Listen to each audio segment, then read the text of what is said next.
Buenas tardes, hermanos, bienvenidos a una tarde más de formación, donde aprenderemos algo más que nos ayudará a comprender un poquito por qué ocurren algunas cosas en este mundo, cuál es el origen de algunas cosas.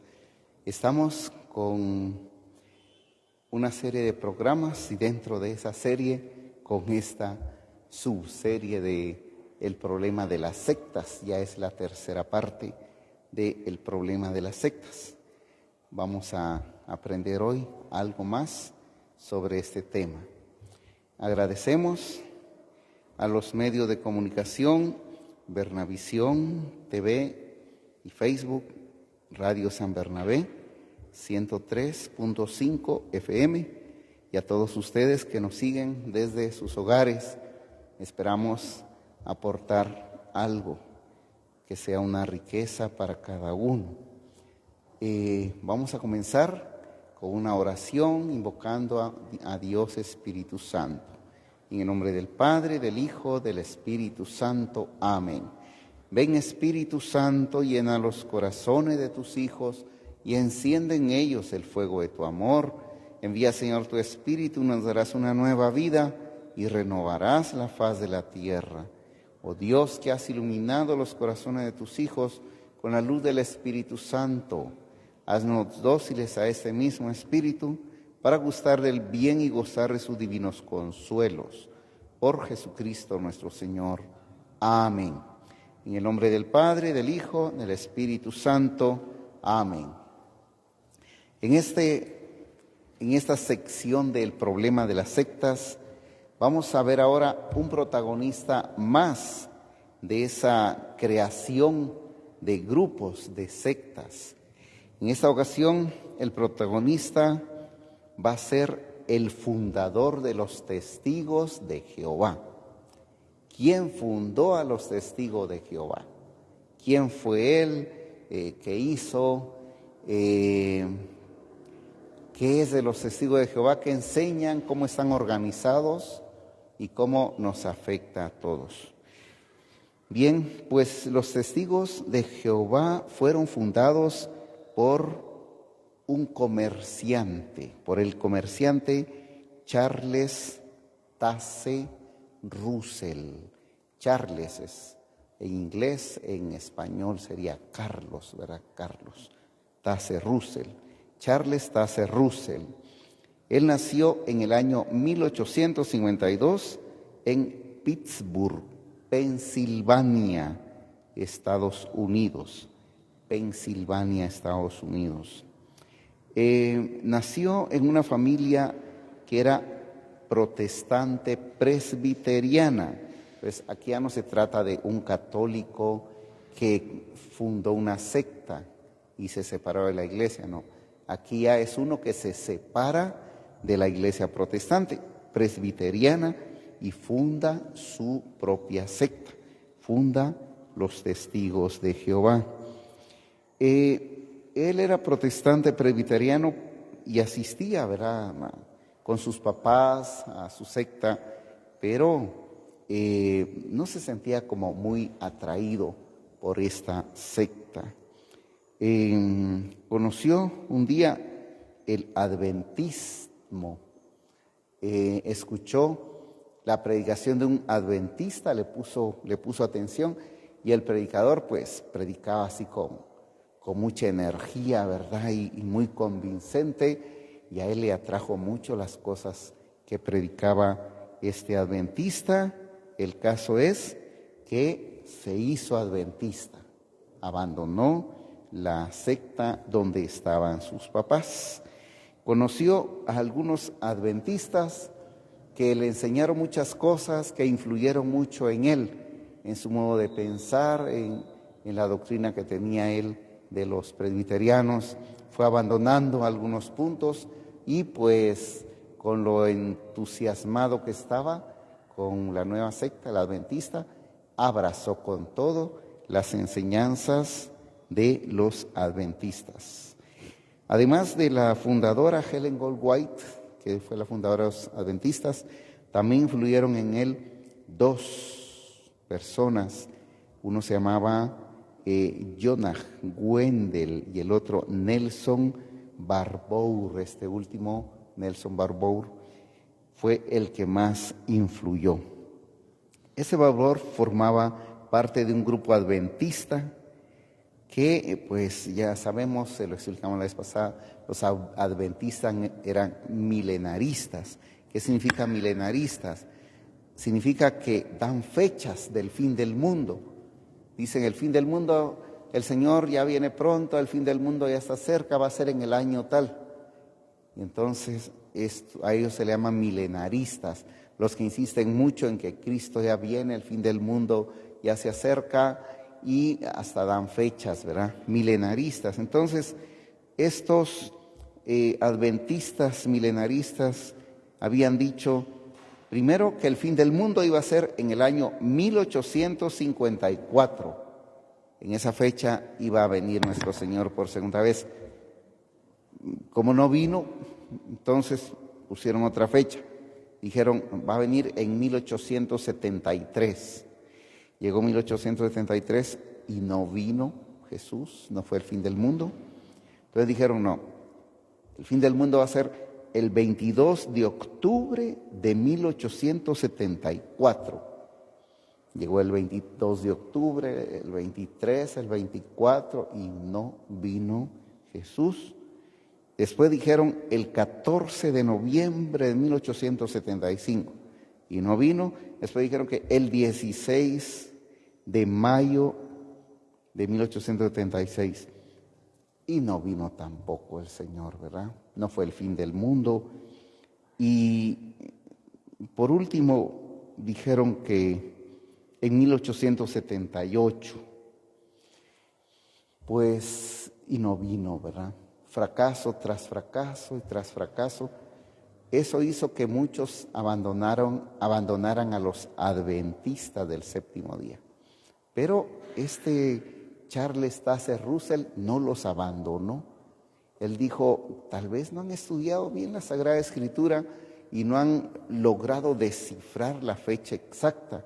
Yo lo voy a hacer, yo no me voy a ir, yo me voy a quedar aquí con los adventistas y voy a empezar a estudiar, a escudriñar la Biblia. Utilizaba mucho esa palabra, voy a escudriñar la Biblia y voy a encontrar la fecha. Y también él, ya por su cuenta y riesgo, ya no lo decía la secta adventista, sino ya él por su parte, también comenzó a dar fechas del fin del mundo. Dijo, en primer lugar, que el fin del mundo iba a ser en 1878, que ese año Jesús iba a venir por segunda vez. Y pues hizo toda una descripción de lo que iba a pasar. Empezó a decir que ese día serían arrebatados al encuentro de nuestro Señor Jesucristo en el aire. ¿Quiénes? Pues ya empezaba a distinguirse el grupo de los adventistas y el grupo de los seguidores de Russell. Él empezó a enseñarles ya cosas un poco distintas de los adventistas y empezó a crear su grupo de seguidores. Y les dijo que los que le siguieran a él eran los que iban a ser arrebatados en el aire cuando viniera nuestro Señor Jesucristo. Y pues le creyeron sus seguidores. Y cuando fue el año 1878, estos seguidores de Russell, podríamos llamarles russelistas, porque todavía no se le había ocurrido el nombre de testigos de Jehová. Los russelistas, los seguidores de Russell, aquel día cuando él dijo, se vistieron con túnicas blancas, se fueron a esperar a nuestro Señor Jesucristo que iba a venir por segunda vez al puente de Pittsburgh. Estuvieron ahí con sus túnicas blancas, la gente se reía de ellos y todo. Y pasó la fecha y nuestro Señor Jesucristo no vino. Y no fue el fin del mundo. El fracaso, pues, fue total. No fueron arrebatados en el aire, no vino nuestro Señor. Y entonces muchas personas lo abandonaron. Él no se desanimó, dijo que iba a seguir escudriñando la Biblia. Y en el año 1879, un año después, con los seguidores que le quedaron, fundó pues su primer grupito, ya propio, ¿verdad? Que ya no era adventista, sino que ya era sus seguidores propios. Se separó de los adventistas y creó su propia secta con sus propios seguidores. Le llamó Sociedad Watchtower. Watchtower, ¿qué es? Watchtower es atalaya, es torre del vigilante, como una torre alta donde se sube un guardia, un vigía, un hombre que vigila un terreno a ver si no se entran los ladrones a robarse la cosecha.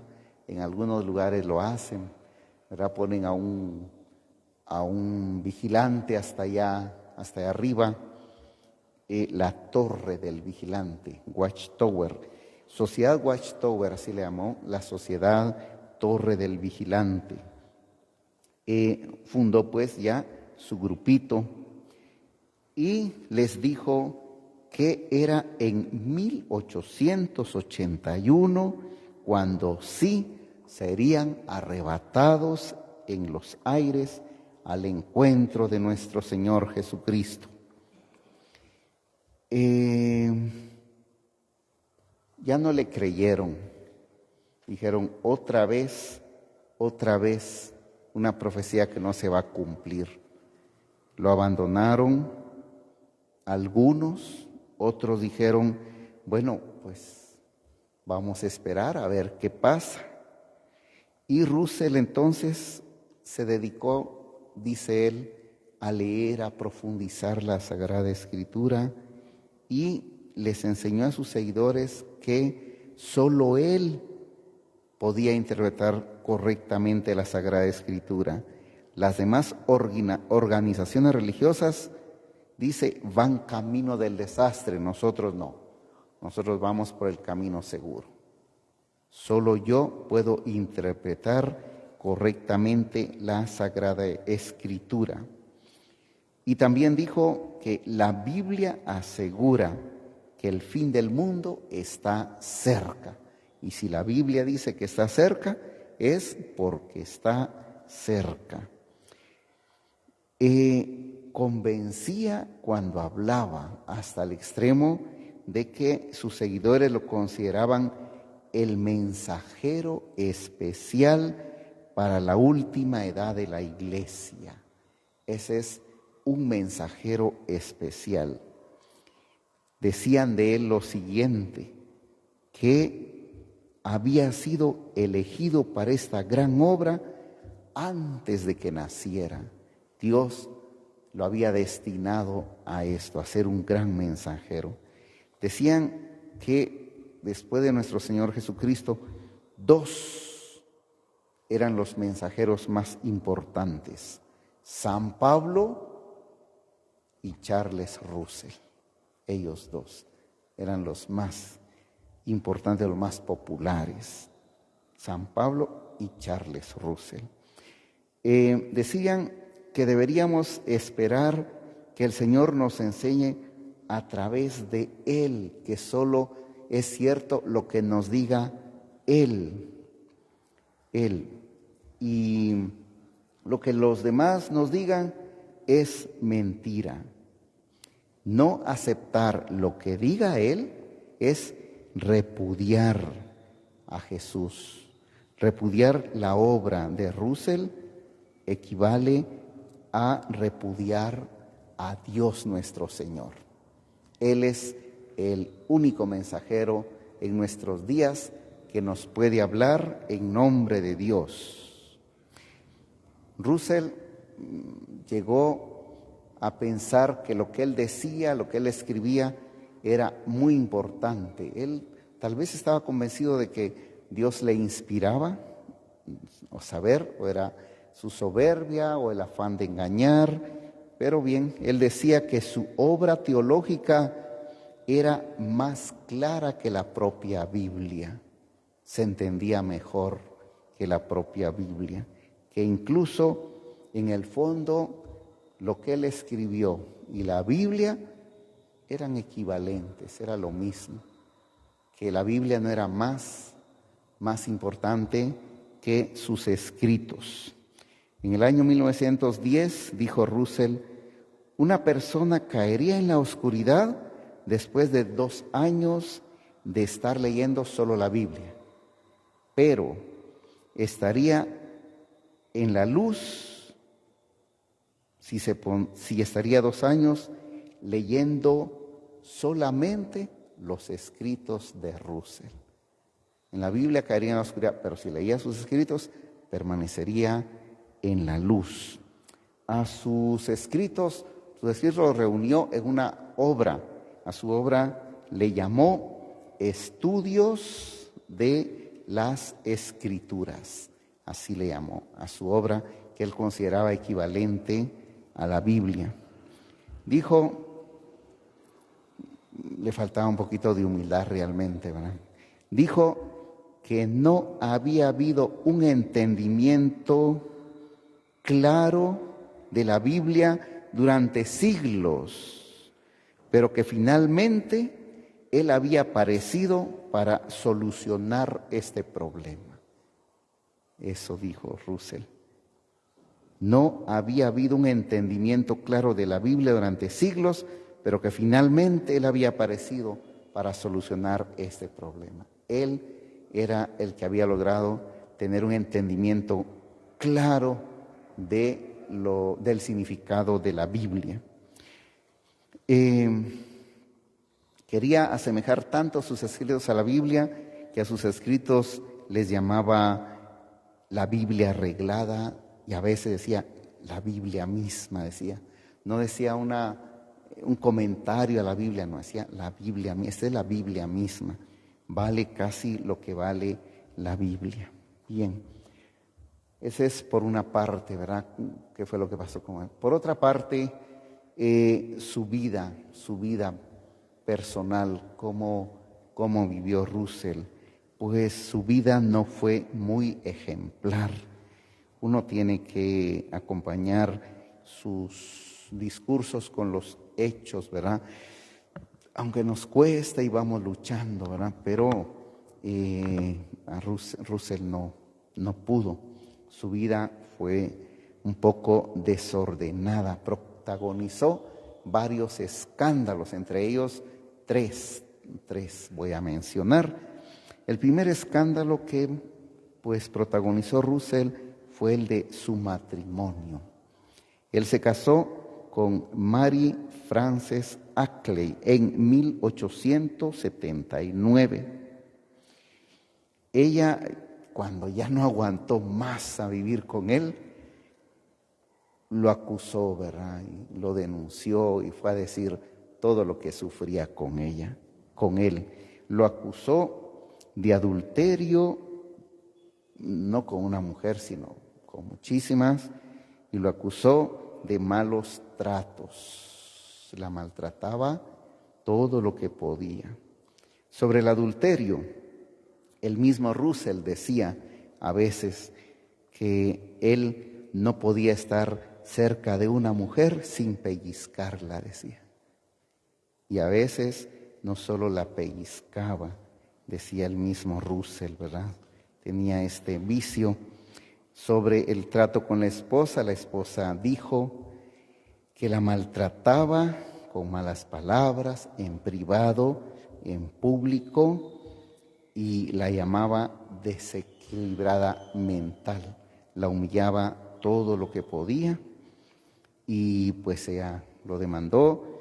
Russell acudió a los tribunales, perdió el caso, apeló, volvió otra vez, volvió a perder, una tercera vez volvió a perder, y ella le iba a quitar la mitad de sus bienes, y como ya tenía muchos bienes, Russell, para no pagar nada, salió huyendo de ese estado y se fue a otro. Como allá en Estados Unidos cada estado es autónomo, entonces se pudo escapar. El caso es que nunca pagó nada de lo que le pedían, no quiso pagar lo que le impusieron. Estaba en Pittsburgh, huyó de ahí hacia Brooklyn y ahí se estableció. Otro escándalo le conocen como el escándalo del trigo milagroso. Russell se puso a vender trigo, les vendía a sus seguidores y le decía que era un trigo milenario y milagroso. Milenario, tenía miles de años de edad, y milagroso, hacía muchos milagros el trigo. Y como era pues milenario y milagroso, lo vendía muy caro, primero 6 veces más del precio que tenía el trigo normal, después 100 veces, después 300 veces el precio del trigo normal. El caso es que empezó a ganar mucho dinero con venta de trigo, pero examinaron el trigo y descubrieron que el trigo no era ni milenario ni milagroso, sino que Russell era un estafador que engañaba con ese trigo, pero en realidad pues era un trigo normal. Lo único diferente era que era muy caro nada más, ni milenario ni milagroso, solo muy caro. Y entonces mucha gente lo demandó y perdió el caso. Nunca ganaba un caso, perdió el caso y pues tuvo que pagar, ¿verdad? Un tercer escándalo, un escándalo de perjurio. Fue demandado por decir mentiras y perdió el caso también. Se comprobó que había dicho mentiras, perjurio. Él ante un tribunal había jurado que él sabía perfectamente el griego, el idioma griego, y pues lo pusieron a leer griego ahí y no pudo leer nada. Después dijo, ¿para qué voy a seguir mintiendo? No sé ni una palabra de griego. Y entonces lo condenaron por mentiroso, por perjurio además, porque había jurado decir la verdad. Bien, eso entre otros problemas que tuvo Russell. A pesar de todo, él siguió adelante en la fundación de su secta. Profetizó Russell el fin del mundo y dijo otra vez, y dijo que iba a ser en 1914, y lo aseguraba. En 1914 viene nuestro Señor Jesucristo y va a ser el fin del mundo. Lo predicaba con tal convicción que sus seguidores no lo dudaban. Decían, es que si Él lo dice es porque va a ser así. Él es el mensajero de Dios y le creemos, y todos pues esperaban ese año, ¿verdad? 1914. Lo decía de modo tan convincente que lo voy a leer. Van a ver que tal vez hasta a ustedes les convence cómo lo decía él. Decía Russell lo siguiente: en 1914 el Señor tendrá el control pleno, el gobierno gentil será derribado, el cuerpo de Cristo será glorificado, Jerusalén dejará de ser pisoteada, la ceguera de Israel desaparecerá, habrá una anarquía mundial y el reino de Dios sustituirá a los gobiernos del hombre. Dentro de los próximos 27 años, todos los gobiernos serán derribados y disueltos. El completo establecimiento del reino de Dios se realizará en 1914. La batalla del gran Dios Todopoderoso acabará en 1914 con la destrucción completa del presente gobierno de la tierra. El pleno establecimiento del reino de Dios en la tierra será en 1914. Así predicaba Russell esta profecía, según él, ¿verdad? Pues dijo que Israel se iba a convertir, que los gobiernos iban a finalizar, que el cristianismo, sea católico, protestante, iba a desaparecer de la tierra. Dijo que entonces iba a tener lugar la total glorificación de los santos, decía. ¿Y a quiénes le llamaba santos? A los seguidores de Russell. Ellos eran los santos. Ellos iban a ser glorificados. ¿Y qué pasó en 1914? Pues ya estamos en el año 2023, ¿verdad? Ya 1914 quedó lejos y no vino nuestro Señor Jesucristo, no fue el fin del mundo. ¿Qué pasó en 1914? Comenzó la Primera Guerra Mundial. Y cuando empezó la Primera Guerra Mundial, Russell se sintió contento porque su profecía se adaptaba, ¿verdad?, a los acontecimientos, a lo que él había dicho, y entonces con más fuerza se puso a predicar. Ya comenzó el fin del mundo. La presente gran guerra en Europa es el inicio del Armagedón de las Sagradas Escrituras.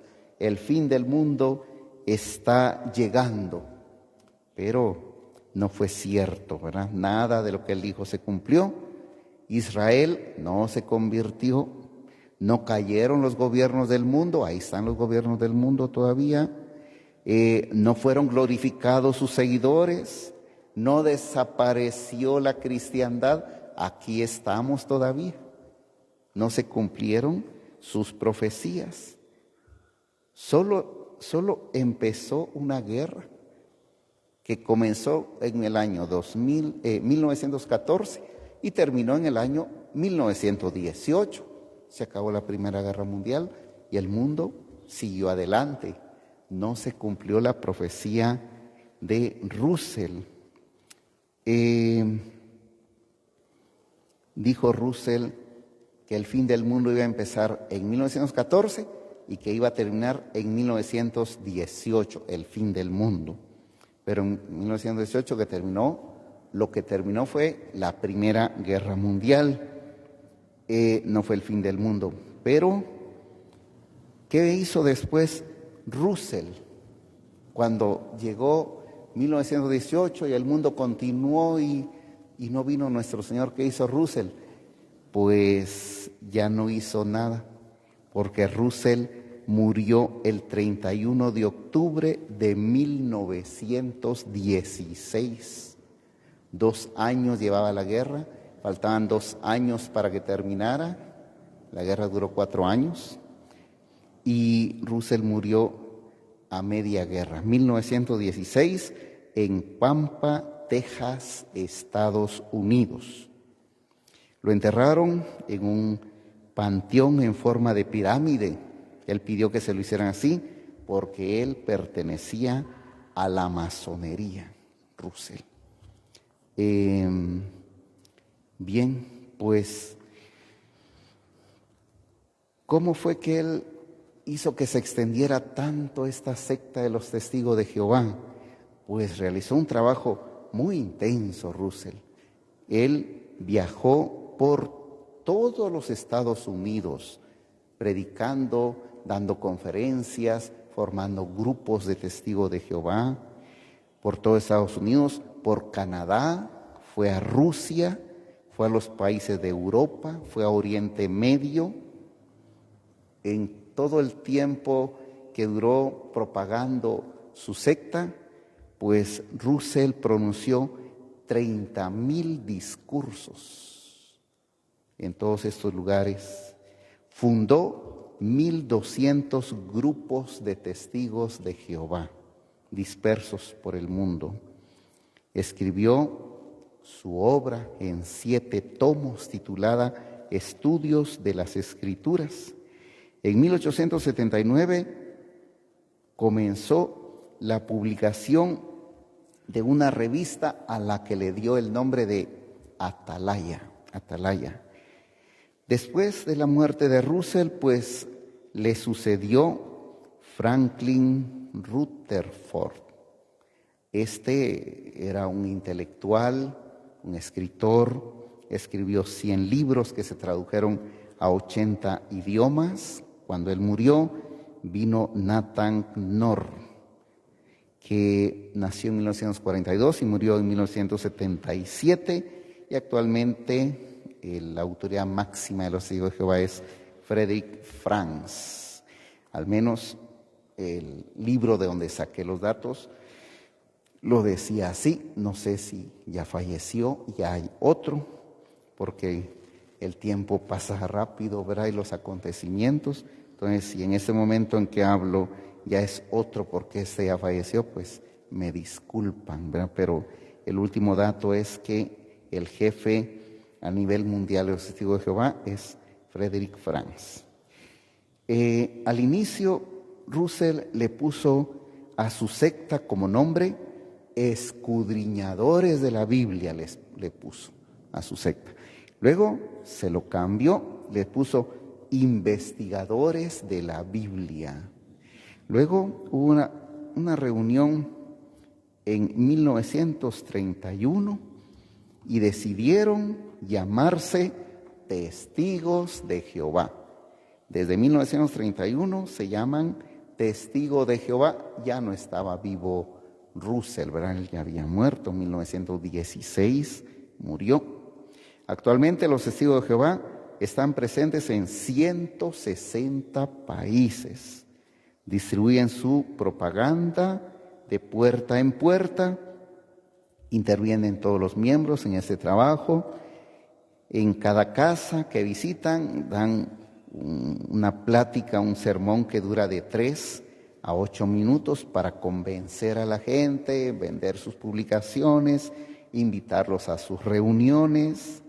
Celebran grandes concentraciones para estimular a sus miembros y conocer otros testigos de Jehová. A veces se reúnen hasta 50,000 personas, 100,000 personas, para ver que no son pocos, sino que son bastantes. Cuando predican de casa en casa, procuran no dejar hablar al que está escuchando. Hablan mucho, pero no dejan hablar. Entonces, no se puede dialogar con ellos. Dentro de sus publicaciones, que son traducidas a más de, por lo menos a 80 idiomas, tienen varios, son como revistas. Una se llama Atalaya, que quiere decir, pues, como la dije, la Torre del Vigía. Esta está traducida a 100 idiomas. Otra es El Heraldo de la Presencia de Cristo. Otro se llama Despierten, traducido a 50 idiomas. Otro es La Verdad os hará libres. Otro es El Reino se ha acercado. Otra revista es Que Dios sea reconocido como verdadero. Otra revista es Verdad que lleva a la vida eterna. Y otra revista le llaman Paraíso Perdido. ¿En qué creen los testigos de Jehová? ¿Cuál es su doctrina? Como poquito hablan a los que visitan, ¿verdad? No les da tiempo a exponer toda su doctrina. Y alguno puede pensar, sí, hablan de Dios, citan la Biblia, pues da lo mismo una religión que otra, de todos modos al mismo Dios adoran, les dan 3 o 4 citas, no les explican toda su doctrina, ¿verdad? Pero hoy vamos a conocer cuál es la doctrina de los testigos de Jehová, toda su doctrina, y así ya sabemos qué llevan en la cabeza a la hora de que hablen con uno de ellos, ¿verdad? La primera cosa que tengo que decir es que los testigos de Jehová no son cristianos. Es decir, los cristianos realmente somos nosotros los católicos, porque estamos en la verdadera iglesia que Cristo fundó. Pero aquellos que están en las sectas, que por lo tanto no están en la iglesia que Cristo fundó, sino en una secta que fundó algún otro señor, ellos también se quieren llamar cristianos porque dice que ellos creen que Cristo es Dios, entonces también se quieren llamar cristianos. Bien, pues si quieren entenderlo así, ¿verdad? Son cristianos, aceptan que Cristo es Dios. Pero los testigos de Jehová no son cristianos, primero porque no pertenecen a la iglesia que Cristo fundó, y en segundo lugar porque ellos sí no creen que Cristo sea Dios. Ellos dicen que Jesucristo no es Dios, niegan la divinidad. Entonces, podríamos decir que no son cristianos ni entendidos de la primera forma ni de la segunda, ¿verdad? Bien, su doctrina es la siguiente. Primero, sí creen que existe un solo Dios, hay un solo Dios, pero niegan la existencia de la Santísima Trinidad. No hay tres personas en Dios, dice. Solo hay un Dios. Jesucristo, afirman que nuestro Señor Jesucristo no es Dios. ¿Qué dicen de Jesucristo? Pues lo que les enseñó Charles Taze Russell, ¿verdad? ¿Y qué les enseñó Russell a ellos? Dicen, Jesucristo es la primera de las criaturas de Dios. Esto va en contra de lo que decimos en el credo, ¿verdad? Porque decimos en el credo, engendrado, no creado, de la misma naturaleza del Padre, por quien todo fue hecho, ¿verdad? Eso decimos de Jesús. Ellos dicen que Jesucristo no es Dios, sino que es la primera de las criaturas. Jesucristo es engendrado, no creado. Los testigos de Jehová dicen, fue creado, es criatura. Por lo tanto, si no es Dios, Jesucristo no resucitó, Jesucristo no nos salva, es simplemente un hombre.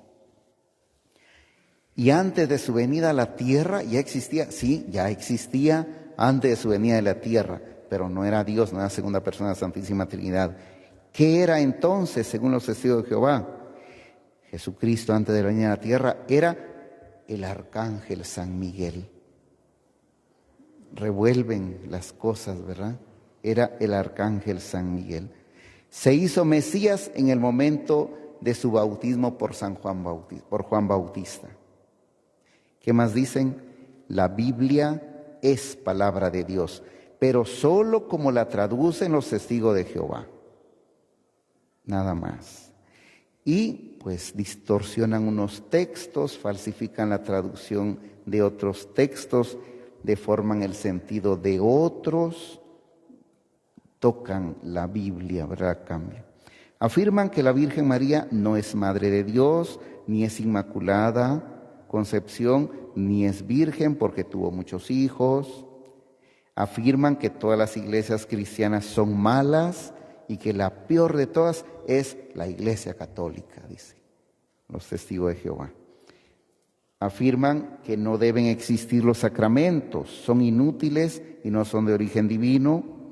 No bautizan a los niños.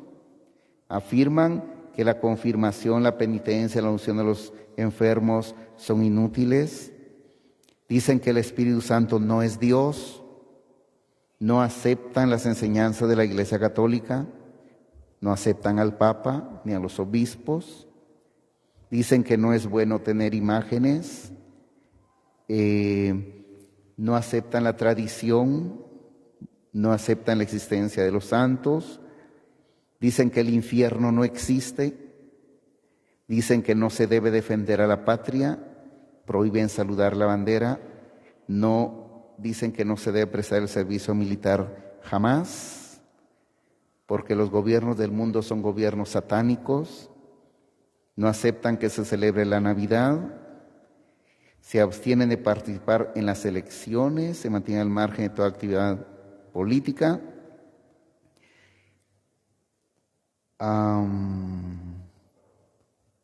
Como fue un fracaso lo de 1914, ahora afirman que la segunda venida de Cristo sí fue en 1914, pero de modo invisible. Nadie lo pudo ver. Y creen que el año 2984 habrá una batalla y en ella será vencido definitivamente el diablo. Además, serán destruidos los gobiernos de la tierra y serán reemplazados. Creen que los justos resucitarán a dos paraísos.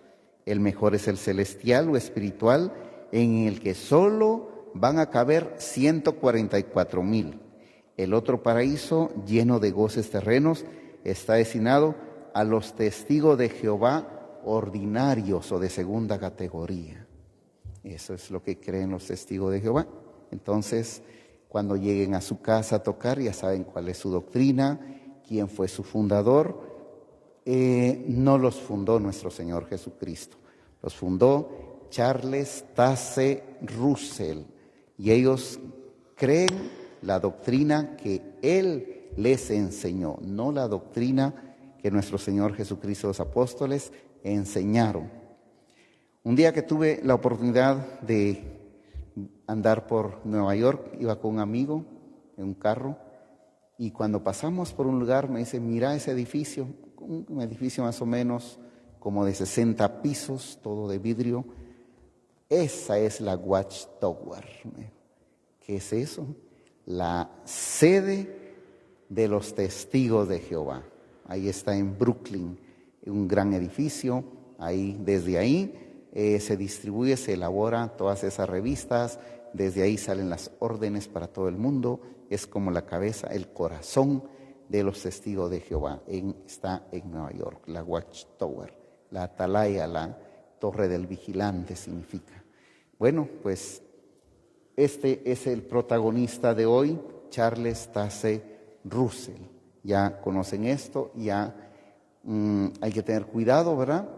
Porque si alguno se da con los testigos de Jehová, ya sabe que no está en la verdadera iglesia fundada por nuestro Señor Jesucristo, sino que pues está en un grupo fundado por un hombre, Charles Taze Russell, solamente. Les agradezco su presencia y también a aquellos que nos siguieron a través de la televisión, Bernavisión, a través de Facebook, a través de Radio San Bernabé, 103.5 FM. Vamos a rezar una salve a la Virgen y luego la bendición a ustedes, a nuestros oyentes, a los que están viéndonos, y que sea extensiva para sus familiares. En el nombre del Padre, y del Hijo, y del Espíritu Santo. Amén. Dios te salve, Reina y Madre de misericordia, vida, dulzura y esperanza nuestra. Dios te salve, a ti amamos los desterrados hijos de Eva, a ti suspiramos gimiendo y llorando este valle de lágrimas. Ea pues, Señora, abogada nuestra, vuelve a nosotros tus ojos misericordiosos, y después de este destierro, muéstranos a Jesús, fruto bendito de tu vientre, oh clemente, oh piadosa, oh dulce Virgen María. Ruega por nosotros, Santa Madre de Dios, para que seamos dignos de alcanzar las promesas y gracias de nuestro Señor Jesucristo. Amén. El Señor esté con ustedes. Oh Dios, tu palabra santifica todas las cosas, derrama tu bendición en estos hijos tuyos y en sus familiares, y concédeles saber darte gracias siempre, obedecer tus mandatos y cumplir tu voluntad, para poder alcanzar por la invocación de tu santo nombre la salud del cuerpo y la protección de su alma, por Jesucristo nuestro Señor. Amén. Feliz noche a todos.